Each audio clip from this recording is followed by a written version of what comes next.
আপনি ভাত খান, আপনি আরো ভাত খান, বালতিত বইয়া ভাত খান, আপনি বালতিত করে খান আপনি ভাত।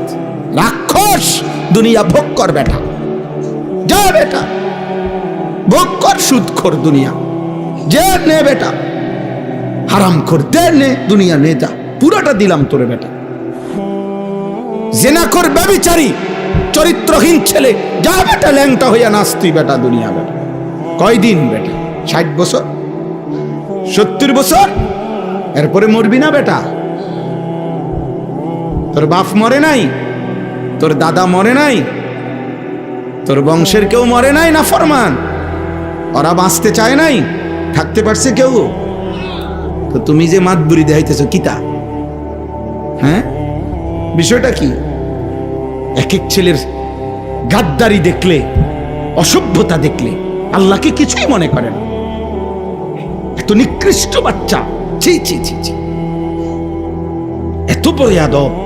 এই বেয়াদব মুসলমানের সমাজে থাকে একদিনও ভাবে না যে আমি এটা যে চুল রাখলাম এটা তো বেঈমানের চুল। আরে তুই মুসলমানের বাচ্চা, এরম এরম বোকা হইলি কেন? পাগল, মাতাল, একবারও ভাবলা না কার চুল রাখলা, কার মতো সাজলা? 24টা ঘন্টা এক ওয়াক্ত নামাজ পড়লা না, একটা সেজদা দিলা না। বিশ্বাস করেন আমার এটা মন হইলে শরীর কাঁপ দিয়ে ওঠে। আরে রীতিমতো আমি অবাক লাগে আমার কাছে। আর এটা কয় কি, কিভাবে সম্ভব? এটা মানুষের বাচ্চা কেমনে হয় আমি এটা বুঝিয়ে নাই। এক ওয়াক্ত নামাজ পড়ে না, মুসলমানের ঘরে এত বড় জানোয়ার। আস্তাগফিরুল্লাহ, আস্তাগফিরুল্লাহ। আহা, আরে বলে কি? একজন মুসলমানের ঘরে জন্ম নিয়ে, যার মা মুসলমান, বাবা মুসলমান, তুমি এত নারী দেখো, এত উলঙ্গ ছবি দেখো, ছি ছি। তোর মার কথা একবারও মনে পড়ে না? এই বেটা, তোর মারে যদি এমন উলঙ্গ সবাই দেখে,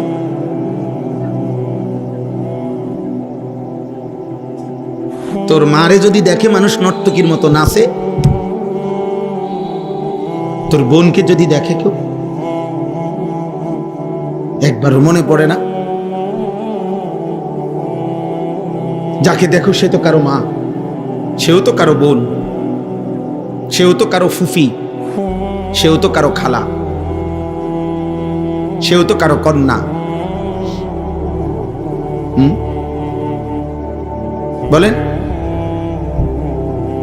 এই জন্য আল্লাহকে ভুলে গেলে